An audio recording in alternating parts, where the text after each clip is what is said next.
Good morning and again welcome back to my daily vlog. সকলকে জানাই রাখি পূর্ণিমার অনেক অনেক শুভেচ্ছা। আজকে খুব সকালে উঠে পড়েছি, স্নান করে ফুল তুলে এখন এসছি ঠাকুর ঘরে তাড়াতাড়ি করে পুজোটা দিয়ে নিতে।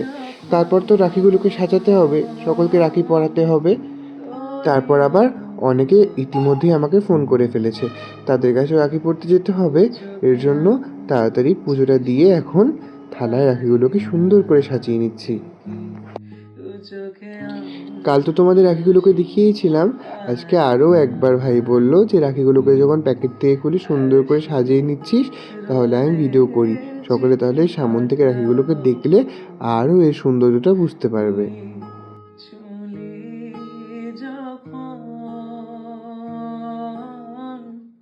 আমি ওইদিকে রাখিগুলোকে গুছাচ্ছিলাম আর ভাই আরও একবার করে তোমাদেরকে রাখিগুলো দেখিয়ে দিচ্ছে। এই ব্রেসলেটের মতো রাখিগুলো তো আমি নিজের জন্যই নিয়েছি, এগুলোকে ভাবলাম তাই আর আলাদা করে থালায় সাজাবো না, এগুলোকে আজ পরবও না। এত রাখি এমনিতেই আজকে হাতে পরে থাকতে হবে, তার মধ্যে ওগুলো পরলে আজকে তো ভালো করে দেখাও যাবে না, তাই ভাবলাম থাক, ওগুলোকে আর থালায় সাজাবো না বা হাতেও পরবো না, ওগুলোকে তুলেই রাখি। লাল চন্দনটা যেন তো শেষ হয়ে গেছে, তাই আর সাদা চন্দন না গুলিয়ে অশ্বগন্ধাটা একটু গুলিয়ে নিলাম। আর এই তো আমার রাখির থালা সাজানো ফুল কমপ্লিট। এখন গোপু সোনাদেরকে প্রথমে রাখি পরিয়ে নেব। আমার বড় গোপুর জন্য যে বড় রাখিটা এনেছি ওটাই এখন বড় গোপুকে পরাবো। তার আগে অশ্বগন্ধার টিপটা দিয়ে একটু ফোঁটা দিয়ে নিলাম। আগেও জানো তো এরকম বড় বড় সুন্দর সুন্দর রাখি দেখতাম, কিন্তু নিতে পারতাম না, গোপালের হাতটা তো ছোট, আর পিতলের গোপালগুলোকে তো এত ভারী ভারী রাখি পরানো যেত না। কিন্তু আমারই বড় গোপু আসার পর আমি মন ভরে সবগুলো মিটিয়ে নিচ্ছি। এখন আমি যতগুলো রাখি এনেছি তার মধ্যে এটা গোপুর হাতে পরার পর যেন আরও সুন্দর হয়ে উঠছে।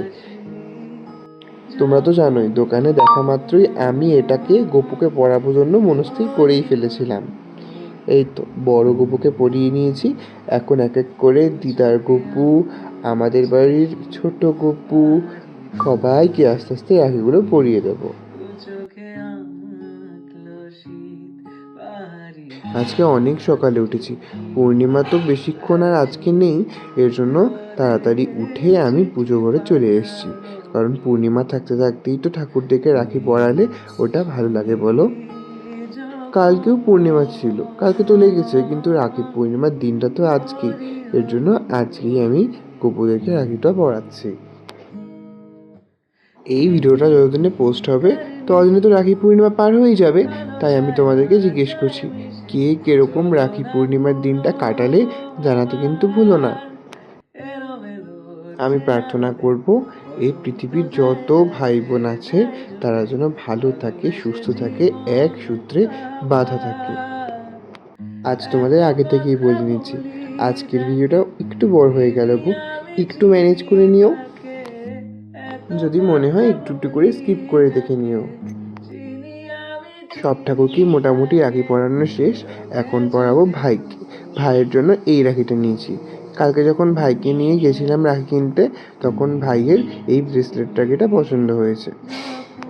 আমি যখন কালকে আমার জন্য ব্রেসলেট রাখিগুলো নিচ্ছিলাম তখনই ভাইকে বলেছিলাম কোন ধরনের রাখিটা তোর পছন্দ বল, তুই যেটা বলবি সেটাই নেব। তো তখন দেখলাম ওর এই রাখিগুলোই খুব পছন্দ হচ্ছে, তাই বললাম ঠিক আছে তাহলে তোর জন্য এই ব্রেসলেট রাখিটা নিয়ে নিচ্ছি, এটাই কালকে পরাবো। দেখো ভাইয়ের হাতে পরানোর পর রাখিটা কত সুন্দর লাগছে। রাখিটা পরিয়ে এখন একটু অশ্বগন্ধার টিপ আর আতপ চালের ফোঁটা দিয়ে দিলাম। কাল রাতেই আমি ওকে বলে রেখেছিলাম সকাল সকাল উঠে স্নান করে চলে আসবি, না হলে তো পরে যদি একবার আমি বাড়ি থেকে চলে যাই কখন আসবো তো তার ঠিক নেই, পরে ওকে পরানোটাই হবে না সময়ের মধ্যে। এই দেখো এত সুন্দর লাগছিল রাখির থালাটা, তাই একবার বাইরে এসে ভিডিও করছিলাম।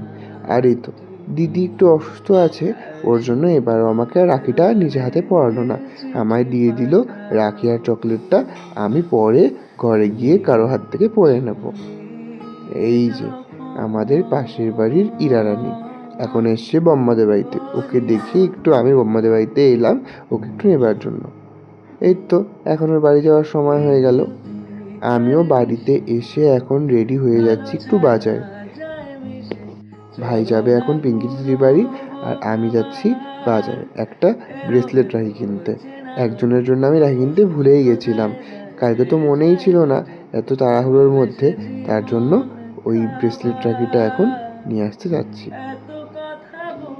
আমি আর ভাই দুজন মিলেই গেছিলাম রাখিটা আনতে।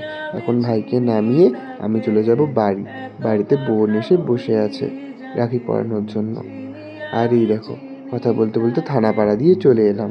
থানাপাড়ায় জন্মাষ্টমীর মেলা বসবে, তার জন্য বাঁশ লাগানো শুরুই হয়ে গেছে। কিছুদিন পরে তো জন্মাষ্টমী। এই তো বাড়িতে এসে দেখি বোন আমার জন্য অপেক্ষা করছে। প্রথমে তো রাখিটা খুলতেই পারছিল না, দেখো কি করে রাখিটা খুলছে। আজকে আমি বোনের হাত থেকে প্রথম রাখিটা পরলাম। কালকে আমার আর ভাইয়ের সাথে বোনেরও রাখি কিনতে যাওয়ার কথা ছিল, কিন্তু লাস্ট মোমেন্টে ওর একটা কাজ পড়ে যাওয়ায় ও আর কিনতে যেতে পারেনি।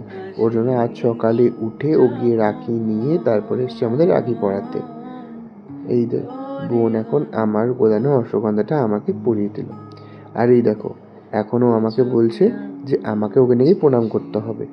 আর আমি বললাম আমি তো তোর থেকে বড়, তাহলে তুই আমাকে প্রণাম করবি, আমি কেন তোকে করবো। ওর কথা হচ্ছে ও যেহেতু আমার থেকে ক্লাসে বড় তাই নাকি ও বড়। আর এই দেখো, যেই আমি 50 টাকা দিয়েছি তারপর কিছু না বলতেই টুক করে প্রণাম করে নিয়েছে। আর তারপর বাড়িতে বোনের কাছ থেকে রাখি পরে এখন এলাম প্রেয়সীর কাছে। প্রেয়সী তো আমাকে আর অগ্নিবকে দুজনকেই রাখি পরাবে, তাই আমরা দুজনে প্ল্যান করেছিলাম এবার আর ওর বাড়িতে কিছু করব না, ডাইরেক্ট জয়ামণির বাড়িতে মানে অগ্নিবর বাড়িতেই আমরা রাখি বন্ধনটা পালন করব। ওই যে ইনিও আমি যেখান থেকে রাখিগুলো কিনেছি ওখান থেকে রাখিগুলো কিনেছেন, আমার সাথে গিয়ে কিনেছেন, তাই আমার পছন্দেই দুটো রাখিও কিনেছে। আর রাখিগুলো খুব সুন্দর ছিল। ওই ব্রেসলেট টাইপের রাখিগুলো কিনেছে, অগ্নিবকে পরিয়েছে ওই ব্রেসলেট টাইপের রাখিগুলো, আর আমার জন্য পরিয়েছে হলো ওই আড়াই প্যাচের রাখিগুলো। কি সুন্দর দেখো, এখন এখানেও প্রণাম করা নিয়ে চলছে দর কষাকষি। প্রতিটা ভাই বোনের মধ্যে প্রণাম করা নিয়ে একটা না একটা ব্যাপার তো হবে। অগ্নিবর পর এখন প্রেয়সী পড়াচ্ছে আমাকে রাখি, আর ও বলছিল যে আমার হাত যে এত মোটা রাখি পরানোটাই মুশকিল। অনেকক্ষণ সময় ধরে খুব ধৈর্য নিয়েও তারপর রাখিটাকে শেষ পর্যন্ত লাগাতে সাকসেসফুল হয়েছে। রাখিটাকি পরার পালা শেষ, এখন আমরা একটু ফটো তুলে নিচ্ছিলাম। আর তারপর অগ্নি আমাদেরকে আইসক্রিম ট্রিট দিল। অগ্নি আর কোথায় মানিয়ে দিল, ও গিয়ে শুধু নিয়ে এসছে। তারপর ওখান থেকে চলে এসেছিলাম দাদামণির বাড়িতে, দাদামণিকে আর পুচকাকে রাখি পরাতে। এই রাখিটা যখন আমি দেখেছি তখনই মনে করেছিলাম এটা পুচকাকেই পরাবো, ওর জন্যই এটার একদম বেস্ট। এই তো এখন পরাচ্ছি দাদামণিকে। এটা হচ্ছে আমার দাদামণি। যত দিন যাচ্ছে দাদামণির কিপ্টে হওয়ার হার দিন দিন ততটাই বেড়ে যাচ্ছে। তারপর ওখানে কিছুক্ষণ বসে পুচকার সাথে একটু গল্প করছিলাম। আর দেখো, ও এখন আমাকে দেখাচ্ছে ওদের বাড়িতে নতুন আলমারি নিয়ে এসছে ওটাই। তারপর ওখান থেকে বেরিয়ে সৈকতকে ফোন করে টিউশন থেকে বেরোনোর পর রাখি পরিয়েছি। তারপর যাতায়াতের পথে দেখা হলো এই 3 মহারাজের সাথে, ওদেরকেও রাখি পরিয়ে নিয়েছি। আর এই তো এখন এসছি আমার বোনুর কাছে, বিদ্রিজা, ওর কাছে এখন রাখি পরতে এসছি। ও জানো তো 2-3টে রাখি আমার সামনে নিয়ে এসে বলে দেখ তুই কোনটা পরবি। আর ও যেই রাখিটা ভেবে রেখেছিল অ্যাক্সিডেন্টালি আমি সেটাই বলেছিলাম ওকে পরতে। এটাই হয়তো ভাই বোনের মিল। আর এই দেখো, তারপর এসছি তনুষ্কার কাছে রাখি পরতে। বান্ধবী হলেও এরা আমার একদম বোনেরই মতো। বোনের মতো বলছি কি, এরা তো আমার বোনই। রাখি পরানো হয়ে গেছে, এখন একে অপরকে চকলেট দিয়ে দিলাম। তারপর এসছি দিয়ার বাড়িতে, দিয়ার কাছ থেকে রাখি পরতে। আমাদের বন্ধুদের মধ্যে যদি চটপটি কেউ থেকে থাকে সেটা হলো এই একমাত্র দিয়া। দিয়ার ওখান থেকে বেরিয়ে বাড়ি যাচ্ছিলামই, হঠাৎ রাস্তায় দেখা হলো অর্ণা, নম্রতা, রিন্টু আর প্রিয়মের সাথে। আমি তো অন্যার বাড়ি যেতামই, কিন্তু যেহেতু রাস্তায় দেখা হয়ে গেল তাই ওখানেই ওর কাছ থেকে রাখিটা পরে নিলাম। সব থেকে ইয়ার্কিবাজ আমার বান্ধবী হলো এই অন্না। আমার মতো একটা অসুস্থ মস্তিষ্কের মানুষের মতো ও একটা অসুস্থ মস্তিষ্কের মানুষ। আমরা দুজন যখন একসাথে থাকি এত হাসাহাসি আর ইয়ার্কি করি যে পাশে থাকা মানুষগুলো কাকে দেখবে, আমাকে দেখবে না ওকে দেখবে সেটা বুঝেই তাল পায় না। এই তো এখন পড়াচ্ছি নম্রতাকে রাখি, তারপরে অন্যাকেও রাখি পরিয়ে দিলাম। তারপর ওখান থেকে এসেছি রিমির বাড়িতে, রিমির কাছ থেকে রাখি পড়তে। আজকে ও টিউশন গেছিল, কিন্তু আমি তো টিউশনে যাইনি, তাই টিউশন থেকে ও রাখি ঘুরিয়ে বাড়িতেই নিয়ে এসছে। তাই বলেছিল বাড়িতে আসিস, বাড়িতে তাহলে রাখিটা পরিয়ে দেব। যতই বড় হয়ে যায় না কেন, রাখির দিন কি কেউ টিউশন যায় বলো তো? সবারই তো বাড়িতে ভাই বোন রয়েছে, সবাই তো কেউ না কেউ নিজের এই রাখির দিনটাকে স্পেশালভাবে ভাই বোনদের সাথে কাটাতে চায় বলো তো। আজ নাকি টিউশনে 2 থেকে 3 জন গিয়েছিল, আর সেই কারণেই স্যার রাগ হয়ে গ্রুপে নোটিশ দিয়েছে যে এর পরদিন সকলকে অবশ্যই আসতে হবে টিউশনে। সকলকে পড়ানো শেষ, এখন পড়াবো অনিককে রাখি। এই রাখিটাও যখন দেখেছিলাম তখন অনিকের কথা ভেবে এই রাখিটা কিনেছি। আসলে আমি যেই সব রাখিগুলো কিনেছি, যাদের কথা যখন মাথায় এসেছে তখনই তাদের জন্য মন পছন্দ করে এই রাখিগুলো কিনেছি। আর দেখো নীলম আর শ্রেয়া এখন দেখাচ্ছিল যে আমি ওদেরকে যে এই চকলেটগুলো দিয়েছি। টিউশন শেষ করে এখন এসছি দেবজিতের বাড়ি। ওর বাড়িতে শিব পুজো, তারই প্রসাদ খেতে এখন এসছি। আর এই ছিল আমাদের দেবজিৎ। এই তো এখন বেশি দেরি না করে আমরা বসে পড়েছি খেতে। রাত্রি তো অনেক হয়ে গেছে, তার জন্য তাড়াতাড়ি করে এসে আমরা আগে খেতে বসে পড়েছি। একটা ব্যাচে ছেলেরা বসেছি আর একটা ব্যাচে মেয়েরা। ওই দেখো রাজন এখন পাঁপড় দিয়ে ঢং করছে। খুব টেস্ট হয়েছিল জানো প্রসাদটা, খিচুড়িটা, লাবড়াটা, পায়েসটা আমার বেশি ভালো লেগেছে। আর জানোই তো তোমরা যে ভোগের খিচুড়ি খেতে আমি কতটা ভালোবাসি। খাওয়া দাওয়া শেষ করে এখন আমরা যাচ্ছি বাড়ির দিকে। প্রেয়সীকে নামিয়ে তারপর আমি বাড়ি যাব। বৃষ্টি পড়ছিল তো কি ভালো লাগছিল, ওই জন্য প্রেয়সীকে বলেছিলাম চল একটু ঘুরে তারপর বাড়ি যাই, সময় আছে, বেশি দেরিও হয়নি।